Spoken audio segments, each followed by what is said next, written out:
A música é, na verdade, a resposta para muitas coisas, assim como o hábito da leitura. Vou falar isso de cadeira, que sou o maior rato de biblioteca que existe. Os livros, eles nos fazem companhia, alimentam a nossa criatividade, nos ensinam, são verdadeiros passaportes para outros mundos, para outros lugares. Você quer saber por que a literatura pode ser um santo remédio? Quem nos explica é esse professor, diretor do Centro de História e Filosofia das Ciências da Saúde, da Escola Paulista de Medicina. Meu Deus do céu! O Dante Galian. Ô, Dante, obrigado. Já falamos em off, né? Você tá bom, querido? Muito prazer. Você está na sua casa, você sabe. Muito obrigado. Já conversamos, já falamos um monte de coisas. Sim. Já conheci a Beatriz. Você sendo Dante, eu me lembrei do inferno, mas aí já é o paraíso, né? Sim. 5 filhos, você me falou. Sim. Bom, a minha pergunta é simplinha, Dante. De que maneira a literatura pode, de fato, nos servir como remédio? Porque esse, na verdade, é o tema do seu novo livro. Sim. Que nós acabamos de ver, inclusive, você me deu um de presente, e você fala da literatura como remédio. Exatamente. É um remédio para a alma. Sem dúvida. Ele é a capa do teu livro lá. Isso, exatamente. Capa bonita, colorida, É, uma capa lúdica. ficou bem bacana, da Martin Claret. Linda. Então, esse livro, na verdade, ele é o resultado de todo um trabalho que eu venho fazendo já há 15 anos, começando na escola de medicina, quando eu me vi diante do desafio de, dentro de uma formação extremamente técnica, extremamente acadêmica, científica, né? Onde você prepara pessoas para lidar com pessoas e que às vezes se esquece que estão lidando com pessoas e não com órgãos doentes, né? Sim. E então a literatura se me apresentou como um caminho de humanização, né, no primeiro momento. Quer dizer, como eu poderia fazer com que esses meus alunos pudessem entrar em contato com esses temas tão centrais, tão essenciais da existência humana, né, de uma maneira leve, de uma maneira agradável, de uma maneira que não fosse... Didática. Exatamente. E aí esse caminho foi através da literatura, né? Isso começou assim de uma forma quase que inopinada, de uma maneira quase que sem querer, né? Eu sou professor de história, né? Professor de história da medicina, trabalhava com ele com textos de medicina e de repente eu acabei encaixando alguns textos de literatura e percebi o poder, sem dúvida nenhuma, que a literatura tem. E olha, Dante, eu acho que o hábito da leitura nos proporciona um monte de benefícios. Sem dúvida. Eu anotei um monte aqui para a gente falar sobre cada um deles. Sim. Bom, vamos falar do primeiro. Estimula a criatividade. Sem dúvida. A literatura, ela possibilita, como você acabou de citar, né, a entrada num outro tempo e numa outra espacialidade, né? Quer dizer... Aí, ó.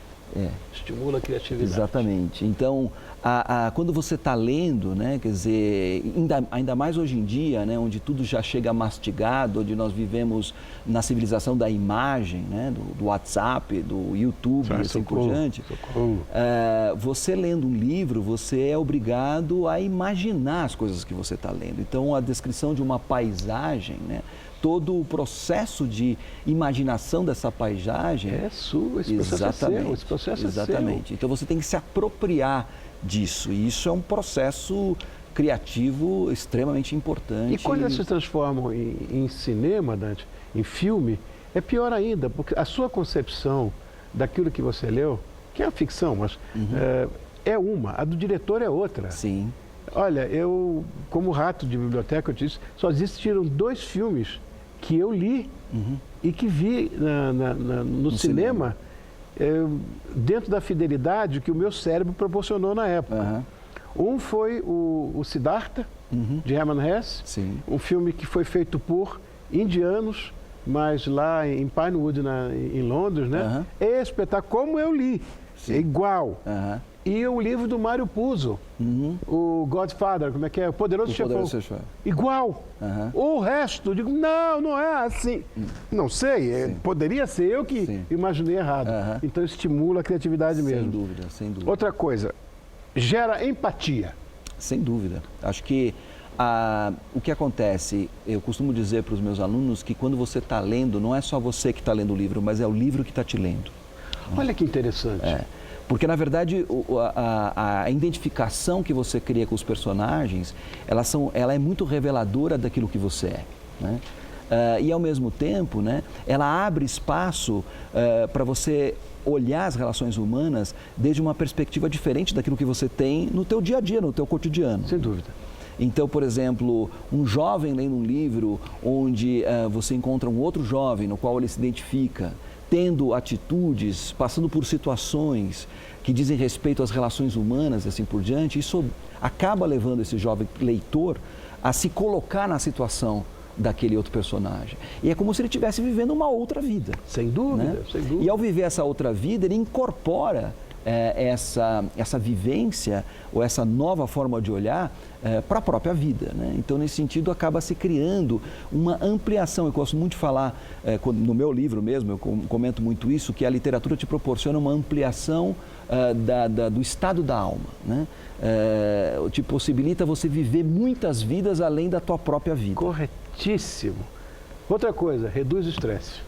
A literatura é um divertimento, a literatura é um relaxamento. Quer dizer, no mundo que a gente vive hoje, né, nessa dinâmica extremamente maquinal, né, onde a gente está o tempo inteiro cumprindo com tarefas e assim por diante, preso no trânsito, resolvendo problemas, preso no WhatsApp, nas redes sociais, assim por diante. Quer dizer, a literatura, ela é um tempo de relaxamento, ela é um tempo que te leva, de novo, né, para uma outra temporalidade, para uma outra espacialidade. Então, de repente, você está lendo um livro do Tolstói e você vai parar na Rússia no século XIX. Que lindo, né? Não? Um outro tempo, uma outra dinâmica, uma outra paisagem, um outro colorido, né? E eu sei que também melhora o funcionamento do cérebro. Sem dúvida, porque a gente ativa, né, certos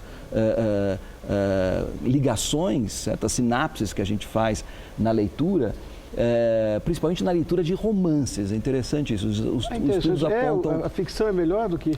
A ficção parece que ela tem um poder, né? Justamente porque ela está ligada com a ideia da criatividade, que ela está ligada com a ideia do sentimento, né? Tá. Ela tem um efeito no cérebro muito parecido com o prazer que a gente tem, por exemplo, quando está tomando um bom vinho, ou quando está fazendo uma viagem, ou quando a gente está fazendo coisas boas na vida. É isso mesmo. Né? Então, a literatura, ela tem um poder gigantesco de saúde do cérebro, né? Aliás, a capacidade de memorização também melhora muito. Sem dúvida, sem dúvida. Os caras que estão ficando esquecidos, eu já passei dos 70, já começo a ficar esquecido. Como é mesmo o nome daquele cara? Uhum. E lendo, isso melhora muito, exatamente, sem dúvida alguma. A gente vai, enfim, se identificando com personagens, com situações.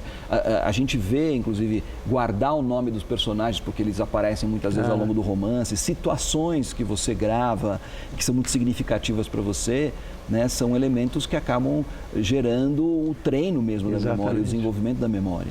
Você estava falando de ficção, vamos falar da K.J. Rowling, por exemplo, quando a gente fala em empatia, aquele bruxinho, Harry Potter, ele se encaixa nesse contexto? Sem dúvida.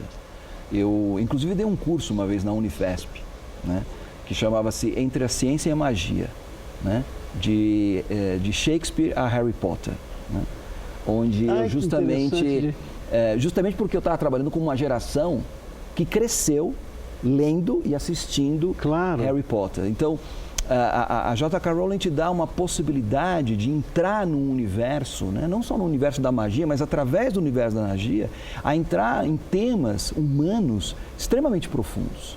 Por exemplo, a solidão, o preconceito, né? As ausências e as presenças, a amizade. Harry Potter é uma grande obra sobre a amizade. É tudo isso, né?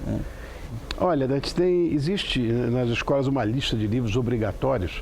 Na minha geração, não sei qual é a sua idade, mas na minha geração, nós éramos obrigados a ler certos livros, normalmente literatura do século XIX, que é muito saborosa, sim, e de início do século XX. Uhum.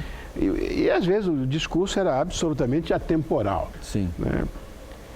Você acha que tem algum benefício nesses clássicos quando você está ainda em formação escolar? Quer dizer, os Machados de Assis que a gente tinha obrigado a ler e tudo, isso funciona de alguma maneira? Ou não? Ou é uma coisa didática que o professor impõe, o professor de literatura? Tá. Olha, Rony, eu venho trabalhando com os clássicos da literatura no laboratório de leitura.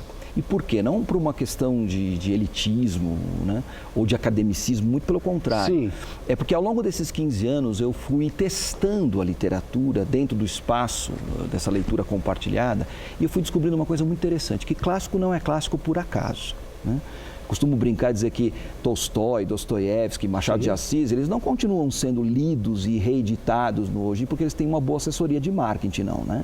É porque eles têm alguma coisa que os mantém perenes. Verdade, nós estamos conversando agora de Dante Alighieri por causa da Beatriz e de você, né? Porque a Beatriz tem o nome mais bonito de mulher que eu acho. E você, Dante, como é que pode? Quer dizer, na hora vem a história da associação do... Você vê como às vezes a vida imita a literatura. É verdade, né? Sempre. Porque é uma coisa que Oscar Wilde falava muito isso. Não é a literatura que imita a vida. A vida é que imita a literatura. Exatamente. No meu caso, foi isso que aconteceu. Então, lógico. Mas a questão do clássico é que eu, justamente um pouco brincando com essa metáfora da literatura como remédio, eu costumo dizer que o clássico tem um princípio ativo mais poderoso do que um best-seller ou do que um livro comum, né? O best-seller é um livro que hoje está vendendo muito e que pode vir a se tornar um clássico ou não. Isso vai depender do fator tempo. Mas o clássico é aquele que consegue traduzir a realidade humana, a experiência humana de uma maneira muito peculiar e atemporal. O problema de você trabalhar isso, assim como qualquer tipo de remédio que você trabalha, e às vezes você pode dizer, esse remédio não pode ser utilizado com crianças com menos de tanta idade, eu acho que com a literatura é a mesma coisa, né? Então, a gente tem que tomar um certo cuidado, porque às vezes ao querer oferecer algo de indiscutível qualidade para uma faixa de idade que ainda não está preparada para absorver isso, você pode criar um bloqueio, pode criar um trauma. Claro. Né? Como a gente vê, por exemplo, eu hoje trabalho no laboratório de leitura, lá na Casa Arca, com Machado de Assis, e muitas pessoas chegam para mim dizendo assim, Dante, eu quero fazer isso aqui porque eu tenho um trauma com Machado de Assis. Eu quero tirar esse trauma porque no colégio fui obrigado a ler Machado de Assis e eu não estava preparado para isso. Eu tenho conseguido superar o trauma de muita gente, Ai, né? Isso tem sido bom. muito bom. Então, eu acho que a gente tem que ter muito cuidado em selecionar. Você pode trabalhar com os clássicos ou pode trabalhar com Harry Potter, como a gente viu, que eu acho que é uma entrada na literatura. Meus filhos, por exemplo, são hoje todos eles grandes leitores, todos eles participam do laboratório de leitura e começaram lendo Harry Potter. Começaram a ler as Crônicas de Nárnia, por exemplo. Eu comecei com Reinações de Narizinho, de Monteiro Lobato. Também. Parti para Rudyard Kipling e li Mowgli e fui embora. Depois eu li Robin Hood e fui me envolvendo. Daqui a pouco eu estava com Leon Tolstói, e daqui a pouco eu estava com Franz Kafka, eu estava com outras coisas. Exatamente. É assim. Assim como a gente não começa comendo churrasco aos 6 meses de idade. A gente começa com papinha e vai evoluindo até chegar lá. Né? Tá boa essa metáfora também. Querido amigo, quero que você volte aqui. Eu virei com todo prazer. Vou mostrar mais uma vez a capa do livro do Dante, que ele já me deu e eu vou começar a ler hoje. Eu consigo ler 2 ao mesmo tempo, sou um louco. Esse é o pesquisador, historiador Dante Galian. É Galian mesmo? Galian. Obrigado, Dante, por ter vindo. Eu que agradeço, foi um grande prazer. Legal. Em off, eu ainda vou conversar mais com você, porque o diretor disse, estourou. Enfim, é isso.